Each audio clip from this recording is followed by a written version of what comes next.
అందరికీ నమస్తే. మంత్రి పొంగులేటి శ్రీనివాసరెడ్డి గాచారం బాలినట్టుంది అంటారు కదా, గాచారం ఏదో వేస్తే నాచారం పోయినా వేస్ట్ అని. అట్లా ఎందుకంటే వరుసగా ఎమ్మెల్యేలు రహస్య సమావేశాలు పెట్టుకొని 30% కమిషన్ మంత్రి అని ఇట్లాంటివన్నీ చేస్తున్నాగా కాన్స్టిట్యున్సీలో ఖమ్మం జిల్లాలో ఒకటి ఇష్యూ జరిగింది. లాస్ట్కు ఆ ఇష్యూ కూడా అటు ఇటు పోయి గాలికి పోయి లాస్ట్కు ఈయనకే తగులుకున్నది. ఏమైందో ఒకసారి వీడియో చూడండి. అక్కడ ఉన్న జనము పొంగులేటి శ్రీనివాసరెడ్డి కారును ఆపి ముఖం మీద ఫేస్ టు ఫేస్, నాకు తెలిసి ఎవరిని అడగరు, అట్లా అంత దారుణంగా అడిగినరు. ఆ వీడియో చూసే ముందు ఒక చిన్న రిక్వెస్ట్, నా విశ్లేషణను మీరందరూ చాలా చూస్తున్నారు, చాలా సంతోషం, మీకు అందరికీ కృతజ్ఞతలు. కానీ చూస్తున్న వాళ్ళలో 60% సబ్స్క్రైబ్ చేసుకోవడం లేదు. ఛానల్ను రిపోర్ట్ కొడుతున్నారు కొంతమంది. కాబట్టి మీరు సబ్స్క్రైబ్ చేసి మద్దతుగా నిలవాలని కోరుకుంటున్నా. ముందు ఆ వీడియో చూడండి, వీడియో చూసిన తర్వాత వార్తలకు పోదాం.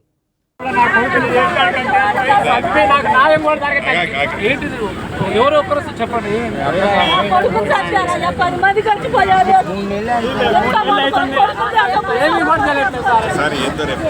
మీ పేరే చెప్తున్నారు సార్,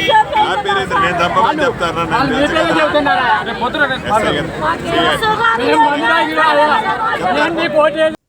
వాళ్ళు ఏమంటున్నారంటే అక్కడ ఒక మర్డర్ జరిగింది, ఆ మర్డర్ చేసిన వాళ్ళు మీ మనుషులే, మీ పేరే చెప్పినారు, మీరే బాధ్యులు అని చెప్తున్నారు వాళ్ళు. ఒక మంత్రిని పట్టుకొని అక్కడ ఉన్న జనం అడిగిన చూసినరా, ఆ జనాలకు హ్యాట్సాప్ చెప్పాలి. ఎందుకంటే ఇట్లాంటివన్నీ నడుస్తుంటాయి. ఆ పోలీస్ స్టేషన్ పోతే పట్టించుకోరు, ఇవన్నీ గాసిప్స్ కిందనే పోతూ ఉంటాయి. కానీ వాళ్ళకున్న అనుమానాన్ని అడిగేసినారు. ఏమైందంటే అసలు విషయం ఏంటంటే వైరా టౌన్లో జరిగింది అంతా కూడా.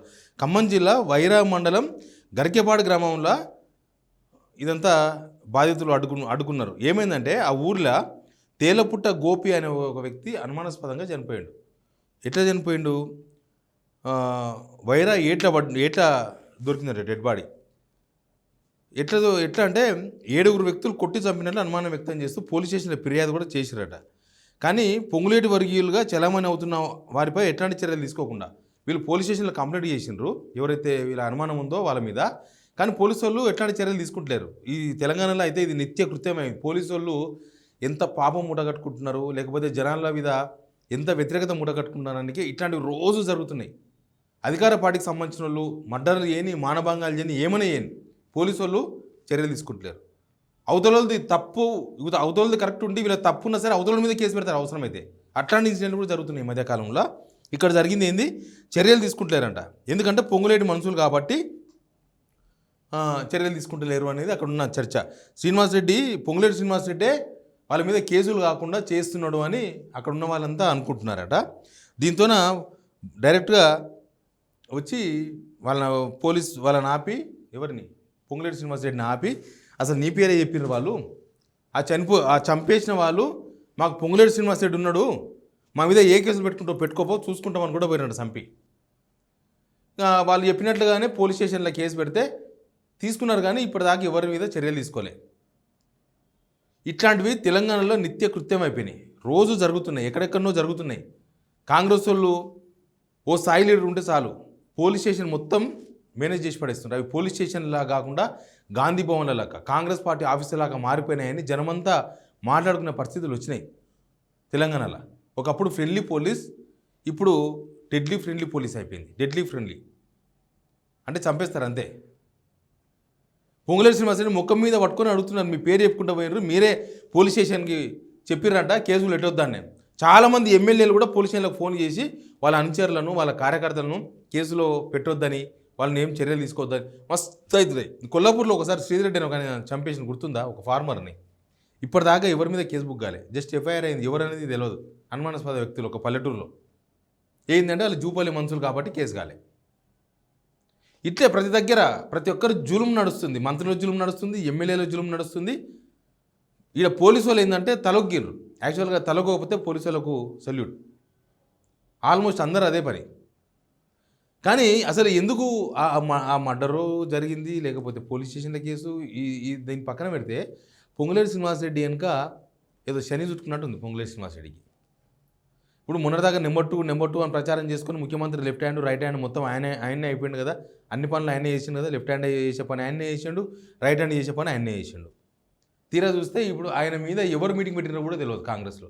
ఆయనను అపోజ్ చేస్తూ ఆయన 30% కమిషన్ తీసుకుంటానని ఆరోపణ చేస్తూ పొంగులేరు శ్రీనివాసరెడ్డి మీద అవసరమైతే ఢిల్లీకి పోయి అధిష్టానాన్ని కూడా కంప్లైంట్ చేస్తామనే కాడికి వచ్చారు ఎమ్మెల్యేలు. అసలు ఆ ఎమ్మెల్యేల ఇంకా ఎవరున్నారు, ఎవరు ఊసిగొల్పినరు? రేవంత్ రెడ్డి ఊసిగొల్పితే మీటింగా, లేకపోతే ఈ ఉత్తమ్ కుమార్ రెడ్డి వాళ్ళు, లేకపోతే ఈ బట్టి విక్రమార్క వాళ్ళు, లేకపోతే కోమరెడ్డి వెంకరెడ్డి లాంటి వాళ్ళు ఊసిగొల్పితే జరిగిన మీటింగా? పొంగులేటి మీ వెనుక డ్రామా ఏం జరుగుతుందో పొంగులేటికే తెలియదు. ఇప్పుడు కాదు, ఇది లాస్ట్ 6-7 మంత్స్కి వెళ్ళి జరుగుతుంది. పొంగులేటి శ్రీనివాసరెడ్డికి అన్నీ తెలుసు. ఏపీలో కేసు అయిందా, దాన్ని పట్టుకొని అక్కడ ఏదో కాంటాక్ట్ స్టార్ట్ చేయలేదని చెప్పేసి కాంటాక్ట్ క్యాన్సిల్ చేసి డబ్బులు మొత్తం ఏదో కట్టమని చెప్పిండ్రా, దాన్ని రేవంత్ రెడ్డి దగ్గరగా ఉండే మీడియా మొత్తం డ్రైవ్ చేసింది పొంగులేటి శ్రీనివాసరెడ్డిని టార్గెట్ చేస్తూ. అట్లా టైం దొరికినప్పుడల్లా పొంగులేటి శ్రీనివాసరెడ్డిని టార్గెట్ చేస్తూనే ఉన్నారు. ఏదో బ్యాంక్ గ్యారంటీ, ఏదో ఎక్కడ బ్యాంకే లేదు, అక్కడ నుంచి బ్యాంక్ గ్యారంటీ చెప్పి బ్యాంకులో ఏదో గ్యారంటీ చూపించి బ్యాంకులో లోన్ తీసుకున్నాడని సేమ్ రేవంత్ రెడ్డి రోజు డబ్బా కొట్టే ఛానలే ప్రసారం చేసింది పొంగులేటి శ్రీనివాసరెడ్డి టార్గెట్గా. మరి పొంగులేటిని నాకు తెలిసి పక్కనే పెట్టుకొని రేవంత్ రెడ్డి గొంతు కోసే ప్రయత్నాలు చేస్తున్నాడా, లేకపోతే కొద్దిగా పొంగులేటికి పాలిటిక్స్ తక్కువ. నేను దగ్గరికి వెళ్ళి చూసిన, పొంగులేటికి పాలిటిక్స్ తక్కువ, బిజినెస్ మైండ్ కానీ పాలిటిక్స్ అంత సీన్ లేదు ఆయనకి. ఏదో గాలిపటంలో గెలవడమే తప్ప ఆయన కాకపోతే కొంచెం గ్రౌండ్ కొద్దిగా క్రియేట్ చేస్తున్నాడు. డబ్బులున్నాయి కదా, అవసరానికి అక్కడికి వచ్చినప్పుడు ఇచ్చి బట్ ఇప్పుడు మాత్రం పొంగులేటి వెనక మొత్తం శని నడుస్తుంది. ఆయన చుట్టూ శని. ఆయన ఏమవుతుందో ఆయనకే తెలియదు. ఆయన పొజిషన్ అట్లా ఉంది. ఆయన ఖమ్మం మంత్రులు పగబట్టిండ్రు, రాష్ట్ర వ్యాప్తంగా మంత్రులు పగబట్టిండ్రు, ఎమ్మెల్యేలు పగబట్టిండ్రు, రేవంత్ రెడ్డి పగబట్టిండ్రు. లాస్ట్కి ఇట్లా పరిస్థితులు కూడా పగబడుతున్నాయి.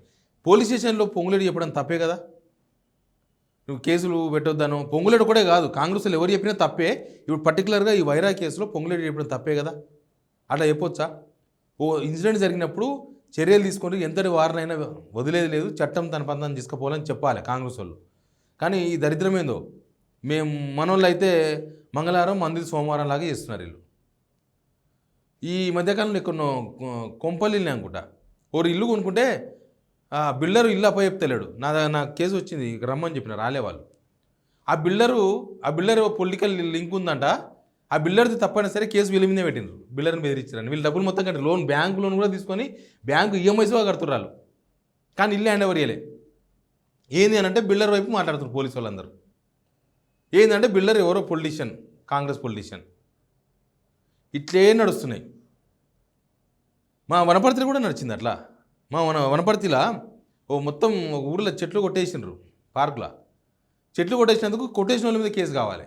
కానీ కొట్టేసిన వదిలేసి ఎవరైతే కొట్టేసిన ఊళ్ళ మీద కేసులు పెట్టే ప్రయత్నం జరుగుతుంది. ఆడ ఇట్లే జరుగుతుంది. పోలీస్ స్టేషన్ మొత్తం ఇట్లా వన్ సైడ్ అయిపోయినాయి. అందుకే కాంగ్రెస్ కార్యాలయం అనుకునే కాడికి వచ్చింది. ఎనివే పొంగులేటి విషయంలో ఏం జరుగుతుందో తెలియదు, కానీ పొంగులేటి వెనుక మాత్రం ఏదో పెద్ద వ్యవహారం నడుస్తుంది. ఓ పక్క శని, ఓ పక్క కుట్ర, ఓ పక్క అది, ఓ పక్క ఇది. పొంగులేటి శ్రీనివాసరెడ్డికి కూడా తెలవాలి, పొంగులేటి శ్రీనివాసరెడ్డికి కూడా వ్యవహారాలు అర్థం కావాలి. ఎందుకంటే ఆయన కూడా మంత్రి అయిపోయిన తర్వాత ఆయన ఏదో మొత్తం ఇంకా నేనే ముఖ్యమంత్రిని, రేవంత్ రెడ్డి మొన్నటిదాకా ఎడుకోపోయింది కదా, దావోస్ పోతే నేనే ముఖ్యమంత్రి అని ఫీల్ అయ్యింది. ఈయనే సెక్రటరీలో కూర్చొని ఈయన అన్ని శాఖలకు ఈయననే చెప్తాడు. ఈయనకి ఏం సంబంధం? లోకల్ బాడీ ఎలక్షన్స్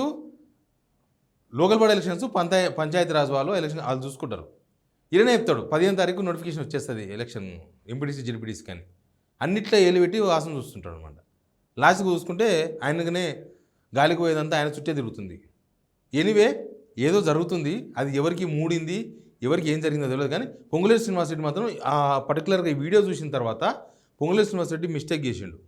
వాళ్ళు చంపిన వాళ్ళు ఎవరైనా సరే వాళ్ళ మీద కేసులు బుక్ చేయించి, ఎవరైనా కావచ్చు వాళ్ళ మీద కేసులు బుక్ చేయించి చేయాలి. కానీ కేసులు బుక్ చేయొద్దు అని చెప్పడం పొంగులేటి చేసిన తప్పే కదా. ఇట్లాంటి దాన్ని ఎవరు క్షమించాలని అవసరం కూడా లేదు. కానీ ఆ జనాలు చాలా గ్రేట్. మంత్రిని ముఖం మీద అడిగేసినారు, మీరు ఏంది కేసు పెట్టనిస్తలేరంట, పోలీస్ స్టేషన్లో కేసు పెట్టదని చెప్పారంట అని ముఖం మీద అడిగినారు. చదువుకోకపోయినా సరే ఆ ప్రజల చైతన్యాన్ని మనం సెల్యూట్ చేయాల్సిందే. తెలంగాణలో అది ఉంటుంది, కాకపోతే కొద్దిగా భయం ఎక్కువ. అడిగితే ఏమంటారో, రేపు పగబడతారేమో, మళ్ళీ మనది ఉల్టా కేసులు పెడతారేమో భయం ఉంటుంది. బట్ అట్లే అడగాలి. ఏ పొలిటీషియన్ అయినా సరే, ఏ పార్టీలో అయినా సరే అట్లా అడిగితేనే అప్పుడే కంట్రోల్ ఉంటుంది. లేకపోతే ఇంకా మనం ఇట్లే వాడతాం, పోలీసు వాళ్ళు మనం దౌర్జన్యం చేస్తారు, వీళ్ళు పోలీసు వాళ్ళు వాడుకుంటారు, మనం ఇట్లే వాళ్ళంతే. Please subscribe Signal TV.